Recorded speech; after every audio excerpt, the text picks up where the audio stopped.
শাইতানির রাজিম। বিসমিল্লাহির রহমানির রহিম।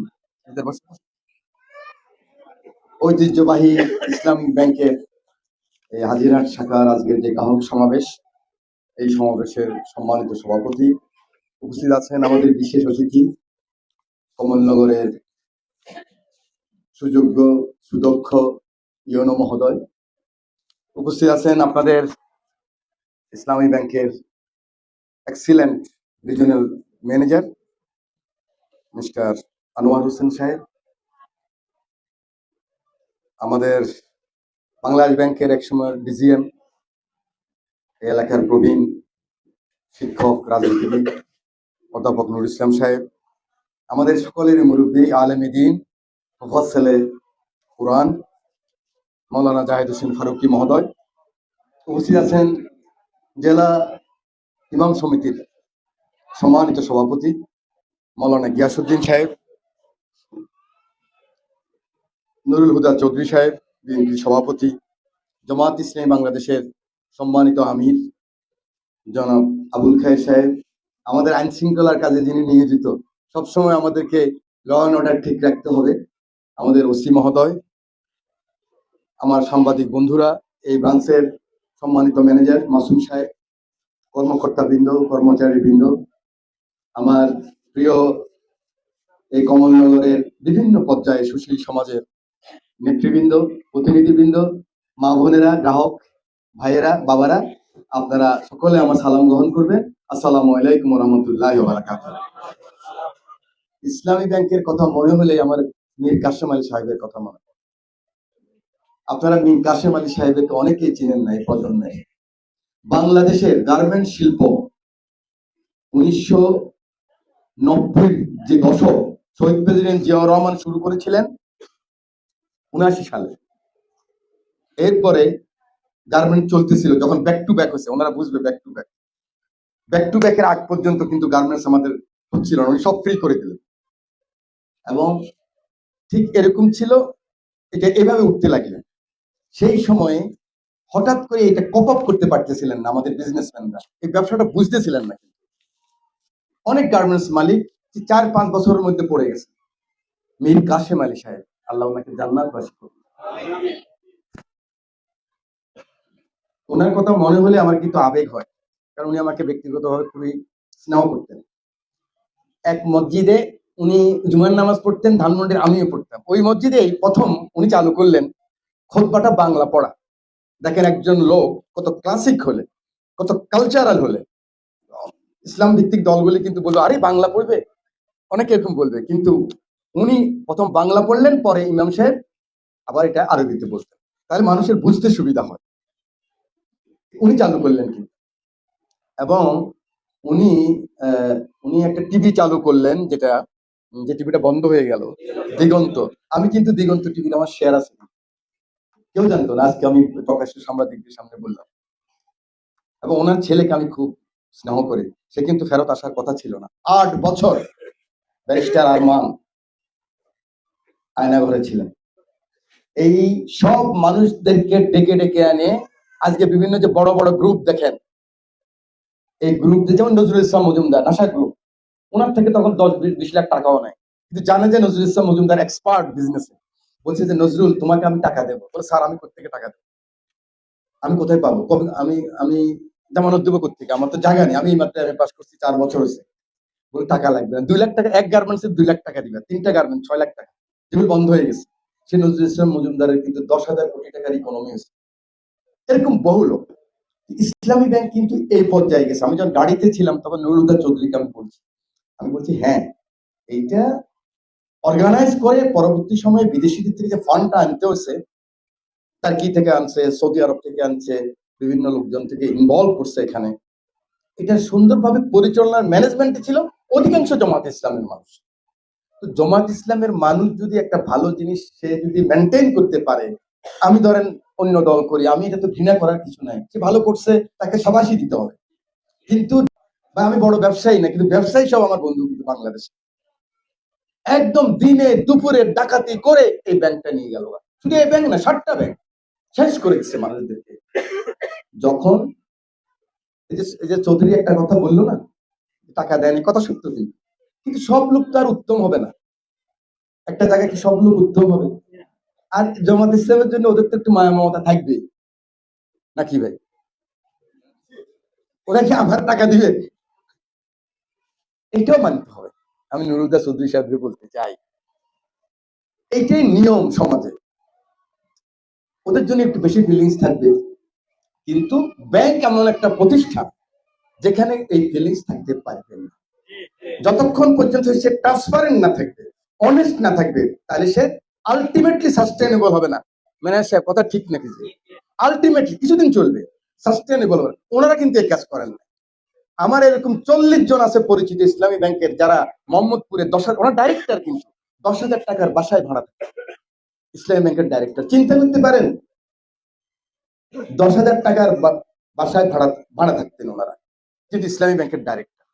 তাহলে কি ওনার সততার সাথে করছে, কিন্তু পরবর্তী সময় খারাপ লোক ঢুকছে কিছু, ইসলামী শেষ করে দিছিল, আবার গ্রাহকরা টাকা দিয়ে ওটা চালু করছে, 5,000 10,000 যে যেরকম পারছে দিছে। আপনারা জানেন আমার অত টাকা নাই, আমিও কিন্তু অনেক টাকা এফডিআর করছি ব্যাংকটা, কারণ আমার তো ইসলামী ব্যাংকে অ্যাকাউন্ট ছিল, কোনো বিজনেস ছিল না, কিন্তু আমি টাকা ঢুকা জোগাড় করে আবার 5 তারিখের পরে ব্যবসা চালু করছি। ইসলামী ব্যাংকের আমি টাকা দিচ্ছি অন্য ব্যাংকে দেয়। আমি যে কথাটা আজকে এইবার জন্য বললাম, এখানে আপনারা এখন ছোট চাকরি করেন, অনেক সময় বড় হবেন, আপনাদের মনোভাব থাকতে হবে আপনার ভাইকেও টাকা দেওয়া যাবে না, সে যেই হোক। টাকা তো আপনার না রে ভাই, টাকা তো এই গ্রাহকের।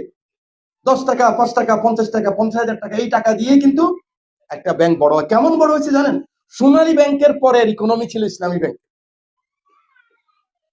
বাংলাদেশের 30টা প্রাইভেট ব্যাংকের সমান হলো ইসলামী ব্যাংক ছিল, এবং ইসলামী ব্যাংক পড়ে যাওয়া মানে বাংলাদেশে আগামী দিন আর 20টা ব্যাংক পড়ে যাবে। আমি এটা ওপেন এয়ারে বলে গেলাম আজকে। অতএব ইসলামী ব্যাংকে যদি কেউ খারাপ থাকে, ইসলামী ব্যাংক যদি কিছু ভুল করে থাকে, সেটার জন্য একটা ট্রান্সপারেন্ট বিচার হতে পারে, সেটার জন্য একটা কমিটি করে দিতে পারে, বাংলাদেশ সেটার জন্য দেখতে পারে। কিন্তু ইসলামী ব্যাংক ক্ষতিগ্রস্ত হলে লক্ষ লক্ষ গ্রাহক ক্ষতিগ্রস্ত হবে। এটা আমার নেতা তারেক রহমান বুঝেন বলেই ইসলামী ব্যাংক কিন্তু দেখেন এত কিছুর পর এখন আবার ঘুরে দাঁড়াচ্ছে। পার্লামেন্টে অনেক কথা হয়েছে না, কিন্তু বাংলাদেশ ব্যাংকের গভর্নর এবং আমার নেতা তারেক রহমান বলছে, দুজনে একমত হয়েছে যে না, ইসলামী ব্যাংকে যদি কোন রকম যেই নেতা বলে যে আমার এই হাড়, এই যে ভাঙ্গা হাড় যেটা 111-এ ভেঙে ফেলছে, সেই হাড় আমি যদি এখন অমুককে দমন করি, প্রতিহিংসা করি, আমার হাড় কি জোড়া লইবে? তাহলে সেই নেতা তো আপনার ব্যাংকে শত্রুতার বশবর্তী হয়ে ধ্বংস করতে পারে না। ওটা শহীদ প্রেসিডেন্ট জিয়া রহমানের ছেলে, এটা মনে রাখতে হবে। অতএব আমি মনে করি ইসলামী ব্যাংক আমাদের শরিয়া ভিত্তিক ব্যাংক। ইসলামী ব্যাংক আল রাজি ব্যাংকের ডাইরেক্টরের এখানে ডাইরেক্টরশিপ ছিল ইসলামী ব্যাংক। এখন একটা প্রবলেমে পড়ে গেছে, ও তো বাজার থেকে কিনে নিয়ে গেছে, শেয়ারগুলি কিনে নিয়ে গেছে না ভাই, জোর করে নোক, যেমন জোর করেই নিছে, কিন্তু আবার কায়দা করে এটাকে দাঁড় করাতে হবে। অতএব ভয়ের কিছু নাই, কারণ শহীদ প্রেসিডেন্ট জিয়া রহমানের ছেলে বাংলাদেশের প্রধানমন্ত্রী। এটা ভাবার কিছু নাই কেউ জোর করে ইসলামী ব্যাংকের ক্ষতিগ্রস্ত করবে, এটা আমি আপনাদেরকে আশ্বস্ত করতে পারি ইনশাআল্লাহ। আর মীর কাসেম আলী সাহেবের কথাটা এই কারণে বললাম, আরেকবার টেনে নিয়ে বলতে চাই যে মীর কাসেম আলী সাহেব মতো আরো অনেক লোক বাংলাদেশে আছে, এখনো জীবিত আছে, ভালো মানুষ আছে বলেই এখনো বাংলাদেশের ইকোনমি, আমার ইউনূস সাহেব বলেছেন, আজকে আমরা যদি শুধু ঐক্যবদ্ধ থাকতে পারি, আমরা সবাই তো মজলুম। এখানে জামাত বলেন, বিএনপি বলেন, এনসিপি বলেন, গণ অধিকার বলেন, আজকের যে সংসদ, এই সংসদে মজলুম ছাড়া কেউ আছে নাকি? আপনি খেয়াল করে দেখেন। তাহলে আমরা আঘাত করে কি লাভ? আমরা জাতীয় ঐক্যমত থাকবে আমাদের। যারা আমাদেরকে এই ফ্যাসিজমকে আশেপাশে থাইকা ইন্ধন দিয়া এই বাংলাদেশের গত 17 বছর এবং জুলাই আগস্টে আমাদের সোনার ছেলেদেরকে খুন করেছে, তাদের বিরুদ্ধে আমরা একমত থাকবো না ভাই? যারা আমাদের গণতান্ত্রিক অধিকারটা কেড়ে নিয়ে গেছিল, তাদের বিরুদ্ধে আমরা একমত থাকবো না? আমাদের স্বাধীনতা সার্বভৌমত্বের প্রশ্নে আমরা একমত থাকবো না? আমরা বাংলাদেশের 90% মুসলমান, আমাদের ইসলাম নিয়ে, আমাদের তাহজিব তামুদ্দুন নিয়ে কেউ যদি পরিহাস করে, তার বিরুদ্ধে কি আমরা একমত থাকবো না? আমাদের হিন্দু ভাইরা, খ্রিস্টান, বৌদ্ধ, আমার রাসূলই তো বলছে আমাদের আমানত, তাদের কোনো ক্ষতি হোক এমন কোনো কাজ করা যাবে না। সাথে সাথে আমার ইসলামকে নিয়ে, আমার রাসূলকে নিয়ে, আমার নবীকে নিয়ে কেউ টিটকারি করবে, এটাও তো আমি বরদাস্ত করবো না। মুসলমান হিসেবে এই জেহাদি উত্তেজনা আমার ভিতরে থাকতে হবে। এটা যদি আপনি উত্তেজনা বলেন উত্তেজনা, এটা আমার জিকির বললে জিকির, এটা আমাকে মনে রাখতেই হবে। তা আমি আর কথা বাড়াবো না, আমি শুধু আপনাদেরকে বলতে চাই, আমরা রামগতি কমলনগরের মানুষ, গরিব মানুষ, নদী ভাঙা মানুষ, অসহায় মানুষ, শান্তি চায়, মামলা হামলা মুক্ত থাকতে চায়। এখানকার মানুষগুলো আপনারা যারা প্রশাসনিক ভাবে আছেন তাদেরকে এই মদ, গাঁজা, জুয়া, এই ইয়াবা, আমার মা বোনদেরকে বলতেছি লক্ষ্য রাখবেন সন্তানদের প্রতি, আপনার ভাইদের প্রতি। আমাদের যদি ওসি সাহেব ঠিক থাকে, আমাদের ইউনো সাহেব ঠিক থাকে, এসিল্যান্ড ঠিক থাকে, রাজনৈতিক নেতৃবৃন্দ আপনারা যদি ঠিক থাকেন, এখানে কেউ জুয়া খেলতে পারে ভাই? এখানে ইয়াবা খাইতে পারে? আপনারা ইয়াবা লোকেরা ধরবেন, আপনাদেরকে পুলিশ ধরতে গেলে উল্টা যেটা হয়তো আগে আমাকে ধরতে হবে আগে। আমি আপনাদের সাথে থাকবো, কোনো ভয় নাই। সামাজিক আন্দোলন গড়ে তুলতে হবে ইয়াবার বিরুদ্ধে, মদের বিরুদ্ধে, গাঁজার বিরুদ্ধে, জুয়ার বিরুদ্ধে। প্রশাসন আপনাদের পাশে থাকবে, আমি আপনাদের পাশে থাকবো ইনশাআল্লাহ। আর কথা না বাড়িয়ে, ইসলামিক ব্যাংকের উত্তরাত্তর সমৃদ্ধি, তার ট্রান্সপারেন্সি, সকলকে যেন ভালোবাসে। ইসলামী ব্যাংক কোনো দলের না কিন্তু। আমি যখন আশরাফুদ্দিন নিজার, আমি যখন হুইপ হয়ে যাব, তখন আমি দলের, কিন্তু আমার দৃষ্টিভঙ্গি থাকতে হবে বিরোধী দলের প্রতিও। বিরোধী দলের এমপি যে সুযোগ সুবিধা, সেটাকেও আমাকে সাস্টেইন করতে হবে। যেমন আমার নেতা তারেক রহমান, উনি কিন্তু বিএনপির প্রধানমন্ত্রী না, উনি leader of the house. Leader of the house মানে কি? লিডার অফ দ্য হাউস মানে এই পাশেরও নেতা, এই পাশেরও নেতা। Doctor Shafiqur Rahman opposition leader, উনি শুধু অপোজিশনের নেতা। উনি যদি আমাকে অ্যাসিস্টও না করে, উনি যদি আমার পক্ষে কথা নাও বলে, আমি মনে করি শহীদ প্রেসিডেন্ট জিয়াউর রহমানের ছেলে দুই পক্ষকে নিয়ে রাজনীতি করবে। এটাই হলো আমাদের মুক্তিযুদ্ধের চেতনা, এটাই হলো আমাদের জুলাই বিপ্লব, এটাই হলো আমাদের ছেলেরাদের বুকের রক্ত দিয়ে আজকে আমাদের কথা বলার সুযোগ করে দিয়েছে। এটাই হলো আমাদের অধিকার, এটাই অঙ্গীকার। এইভাবে যদি আমরা চলতে পারি, তাহলে আগামীর যে স্বপ্ন, নতুন বাংলাদেশের যে স্বপ্ন, আমাদের আবু সাহেব, আমাদের মুগ্ধদের যে স্বপ্ন, এই আপনার বাড়ির পাশেই তো আপনার মাসরুর মারা গেলেন, আপনার বাড়ির পাশে, আপনার সন্তান, আপনার গর্ব। আমাদের এই জুলাইতে আমাদের ছেলেরা কিন্তু বুকের রক্ত দিয়ে আমাদেরকে আজকে এরকম করে কথা বলার সুযোগ করে দিচ্ছেন। আল্লাহ তাদেরকে জান্নাতবাসী করুন। এবং আমরা সকলে ভাই আগের মতো আর কেউ চিন্তা করেন, বিএনপি করেন, জমাত করেন, সাধারণ মানুষ করেন, ভাই নাগরিকের অধিকার নাই। এই বাজারে আপনারা ব্যবসায়ী, আপনাদের অধিকার নাই। এখন আমি নিজের কথা বলতে হয়, আপনারা বলবেন যে নিজের সাহেব নিজের কথা বলেন। 5 তারিখের পর থেকে আমি লোক রাখছি, 2 বছর হয়ে গেছে। কেন ভাই? আমি তো গরিব মানুষ, আমি তো ঘুষ খাই না ভাই, সিঙ্গারা খাই না, আপনারা সবাই জানেন। কেন আপনারা বাজারে একটা দোকানের দাম 1 কোটি টাকা, আপনারা সুন্দর করে 5টা ডাস্টবিন বানাইতে পারেন না ভাই? নাগরিক কোনো অধিকার নাই? আপনি যেরকম, আমি কারেন্ট দিচ্ছি আপনাকে, আমি আপনাকে রাস্তা বানাই দিচ্ছি, আপনার আপনার এই রাষ্ট্রের প্রতি আপনার রেসপন্সিবিলিটি নাই ভাই? নাগরিক দায়িত্ব নাই? আপনি যত বড় লোক হন, যদি সরকার আপনাকে লক্ষ্মীপুর থেকে কারেন্টটা না দেয়, লক্ষ্মীপুর থেকে আনতে পারবেন আপনি? আপনি তো 2000 টাকা বিল দিয়ে চিৎকার করতেছেন। আমি গরিব মানুষ, কোথেকে দিবেন? 200 টাকা দিলে চিৎকার করেন। কিন্তু এই প্রপার্টিটা সকলের, সকল নাগরিক। এটা মাথায় রাখতে। আপনার বাড়ির সামনে যে ইটটা উঠে গেলে, আপনি পাও দিয়ে চাপ দিলে কিন্তু ইটটা বসে যায়। আপনি কি বসান ভাই? না। কেন বসান না ভাই? একটু একটু করে আমরা আগাইতে হবে। আমরা কালকে ভোটে ফেল করবো, অপোজিশনে বসবো, এই জিনিস আমার মাথায় আনতে হবে না নাকি? গণতন্ত্র মানে কি? আমি জয়লাভ করব, পাবলিক না চাইলে আমি আবার পরাজিত হব, পরের বার আমি চেষ্টা করবো। এটাই তো ডেমোক্রেসি।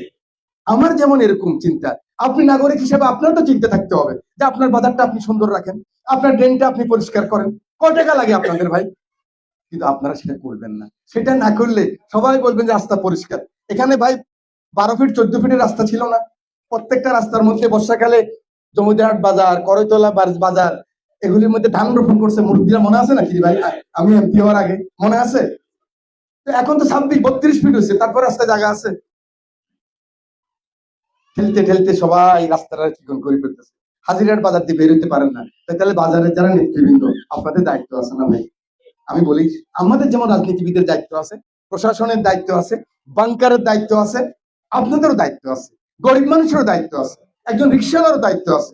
রিক্সাওয়ালার যদি রাস্তাটা ভালো থাকে, তার কষ্ট কম হবে না? সে তো চেষ্টা করে রাস্তাটা যেন নষ্ট না হয়। এরকম একটি বাংলাদেশ গড়ার জন্যই কিন্তু 71 রক্ত দেওয়া হয়েছে, 90-তেও দেওয়া হয়েছে, 17 বছরও দেওয়া হয়েছে, একদম শেষে এই জুলাইয়ের এই মাসে আমাদের ছেলেরা বুকের রক্ত দিয়ে আরেকবার আমাদেরকে বলছে যে তোমরা হকের পক্ষে আসো, ইনসাফের পক্ষে আসো, তোমাদের রাষ্ট্রকে ভালোবাসো, দেশকে ভালোবাসো। এই আহ্বান জানিয়ে আপনারা আমাকে আমন্ত্রণ জানিয়েছেন, আপনাদের প্রতি কৃতজ্ঞতা প্রকাশ করছি। আর আমার ভাইদের প্রতি, আমার বোনদের প্রতি আবার দেখা হলো, অনেককে পরিচিত দেখতেছি, ওই যে ভোটের সময় গেছি যে মানে চোখের মধ্যে লাগতেছে। সবাই ভালো থাকুন, সুন্দর থাকুন। আল্লাহ হাফেজ। বাংলাদেশ জিন্দাবাদ।